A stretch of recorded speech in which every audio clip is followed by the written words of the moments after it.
In this video, I'll show you how to copy and paste in PowerPoint on mobile. So in order to copy an item, you want to simply tap on it. So for example, if you wanted to copy this picture, you tap on the picture and then you'll see this menu appears above it.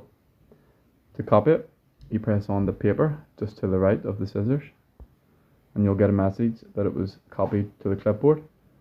So to paste it, you would tap on an empty space in the screen. So we'll just tap here and then you can see a clipboard appears, which is the paste button. So you'll see another picture is pasted. So if you wanted to copy an entire slide, you press on the slide at the bottom and then it's the same process. You press on the paper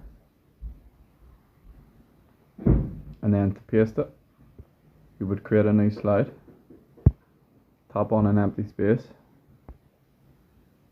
and then paste it. So if you found this useful, please like and subscribe.